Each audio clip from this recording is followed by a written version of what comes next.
If you're studying financial reporting or preparing for exams like a CCA, one of the most fundamental standards you need to understand is IAS 1 presentation of financial statements, because it sets out the overall framework for how financial statements should be prepared and presented. And in this video, we'll break it down into a simple, clear flow so you can understand and remember it. IAS 1 focuses on ensuring that financial statements are presented fairly and consistently so users can make informed economic decisions, and it applies to all general-purpose financial statements prepared under international financial reporting standards. The main objective of IAS 1 is to provide information about a company's financial position, financial performance, and cash flows, and to achieve this, the standard requires a complete set of financial statements, which includes the statement of financial position, also known as the balance sheet, the statement of profit or loss and other comprehensive income, the statement of changes in equity, the statement of cash flows, and the notes to the financial statements,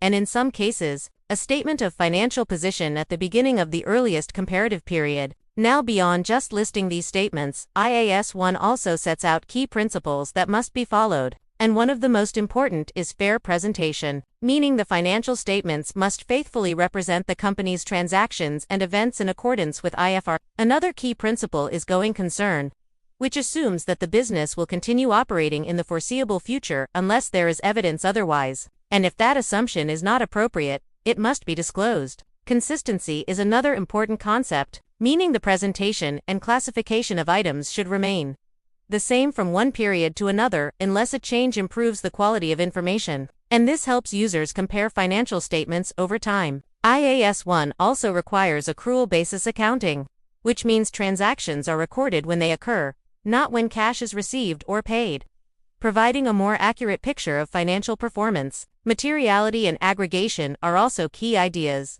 meaning significant items must be presented separately while less important items can be grouped together, ensuring clarity without unnecessary detail. Another important aspect is offsetting, where assets and liabilities or income and expenses should not be offset against each other unless specifically allowed by IFRS, as this ensures transparency. In addition, IAS 1 requires comparative information, so financial statements must include figures from the previous period to help users analyze trends and performance. The standard also provides guidance on how items should be structured and presented, such as distinguishing between current and non-current assets and liabilities, and presenting expenses either by nature or by function. So to bring it all together, IAS 1 is essentially the foundation of financial reporting under IFRS. It tells you what financial statements to prepare, how to present them, and the key principles you must follow, including fair presentation, going concern, consistency, accrual basis, materiality,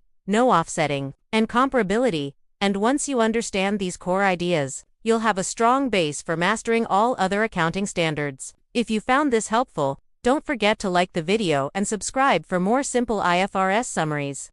And let me know in the comments which standard you want to learn next.